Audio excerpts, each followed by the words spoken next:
परिचय। नमस्कार दोस्तों, हमारे पास नींबू, करेला और चीनी है। इनमें से ये कुछ खाद्य पदार्थ खट्टे लगते हैं, कुछ कड़वे, कुछ मीठे और कुछ नमकीन लगते हैं। खाद्य पदार्थों का खट्टा, कड़वा, मीठा और नमकीन स्वाद उनमें उपस्थित अम्ल, क्षारक और लवण के कारण होता है। 17वीं शताब्दी में रसायनज्ञ रॉबर्ट बॉयल ने सबसे पहले पदार्थों को अम्ल और क्षारक के रूप में नाम दिया था। इस पाठ में आप अम्ल, क्षारक और लवण की विशेषताओं के बारे में पढ़ेंगे।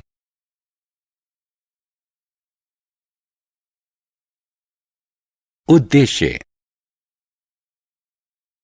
इस पाठ के अंत में आप निम्न करने में सक्षम हो जाएंगे: अम्ल, क्षारक और लवण को परिभाषित करना, अम्ल और क्षारक की विशेषताएं बताना,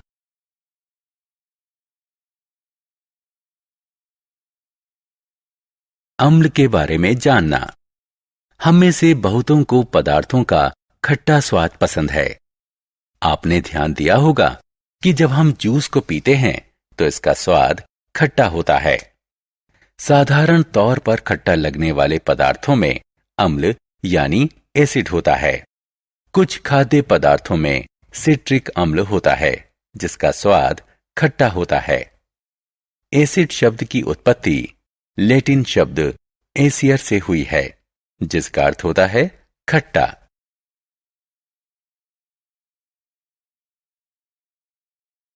प्रकृति में पाए जाने वाले अम्ल। अम्ल प्राकृतिक पदार्थों जैसे फल और सब्जियों में पाया जाता है।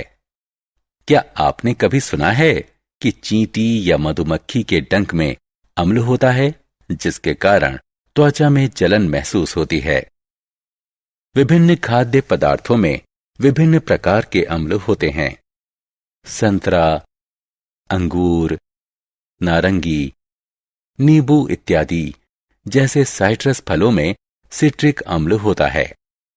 हमारी रसोई में पाया जाने वाला सिरका तनु एसिटिक अम्ल होता है।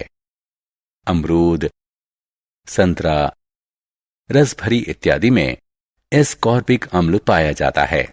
मैलिक अम्ल बहुत से फलों में पाया जाता है। सेब में एस्कॉर्बिक अम्ल काफी अधिक मात्रा में होता है। ज्यादातर बच्चों को ज्यादा पनीर वाला पिज्जा पसंद होता है। पनीर और दही में लैक्टिक अम्ल होता है। क्षारक। हम प्रतिदिन अपने कपड़े साबुन से धोते हैं। क्या आप जानते हैं कि यह किस प्रकार का विलयन है? साबुन का घोल स्वाद में कड़वा लगता है और हथेली पर रगड़ने पर यह चिकनाई का एहसास देता है, क्योंकि इसमें क्षारक है। अतः वो पदार्थ जिनके जलीय विलयन का स्वाद कड़वा और चिकनाई भरा होता है, उन्हें क्षारक कहते हैं।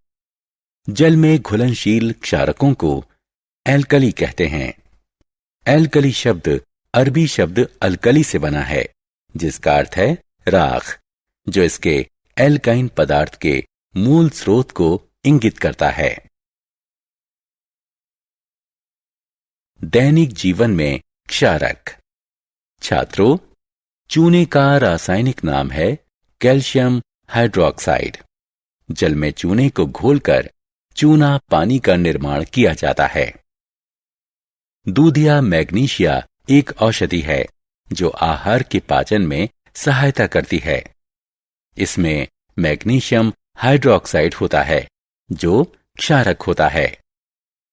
जब आपकी मां खिड़की साफ करती हैं, तो वो जिस विलयन का प्रयोग कर रही होती हैं, उसे हथेली पर लीजिए और महसूस कीजिए। आप अपनी हथेली पर चिकनाई महसूस करेंगे। वो इसलिए क्योंकि क्लीनर अमोनियम हाइड्रोक्साइड से बनते हैं, जो क्षारक होते हैं। हम विद्यालय में ब्लैक बोर्ड पर लिखने के लिए खड़िया यानी चौक का प्रयोग करते हैं। ये अम्ल है या क्षारक है। चौक जब जल में घुलती है तो क्षारकीय विलयन बनती है। रासायनिक रूप से इसे कैल्शियम कार्बोनेट कहते हैं। लवण।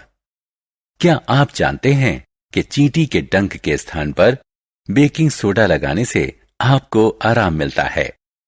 ऐसा इसलिए क्योंकि बेकिंग सोडा चींटी के दंश को निष्प्रभावी कर देता है। अब हम जानते हैं कि अम्ल या क्षारक क्या होता है। आइए जानें कि अम्ल और क्षारक को मिलाने से क्या होता है। एक अम्ल या क्षारक मिलकर लवण और जल प्रदान करते हैं। आइए हम निम्न प्रयोग करें। थोड़े से फिनाल फथिलिन को तनु हाइड्रोक्लोरिक अम्ल में मिलाएं। अम्लीय विलयन में सूचक रंगहीन रहता है। फिर हम सोडियम हाइड्रोक्साइड का थोड़ा अंश मिलाते हैं। एक निश्चित बिंदु पर सूचक अपना रंग बदलता है। इसका अर्थ है कि अम्ल को सोडियम हाइड्रोक्लोराइड ने पूर्णतः उदासीन कर दिया है और कुछ अवशेषी हाइड्रोक्साइड विलयन में उपस्थित हैं। इस अभिक्रिया से लवण, सोडियम क्लोराइड और जल उत्पन्न होता है। अम्लों और क्षारों की अभिक्रिया को उदासीनीकरण अभिक्रिया भी कहते हैं।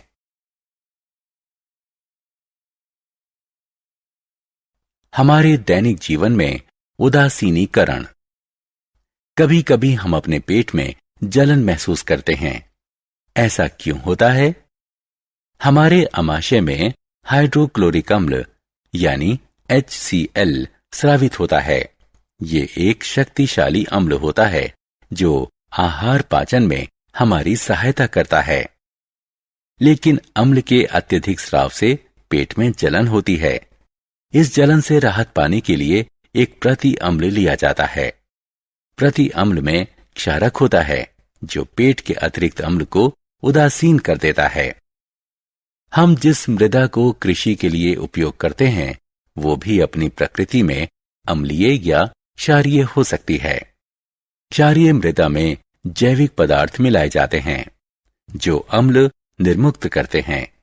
इस तरह मृदा उदासीन हो जाती है।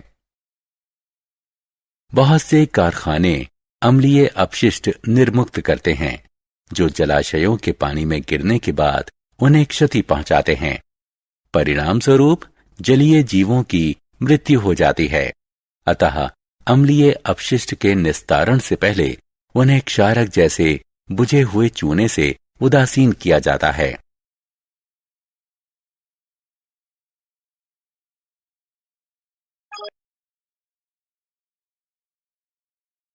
सारांश। आइए हमने जो कुछ सीखा है उसे संक्षेप में दोहराएं।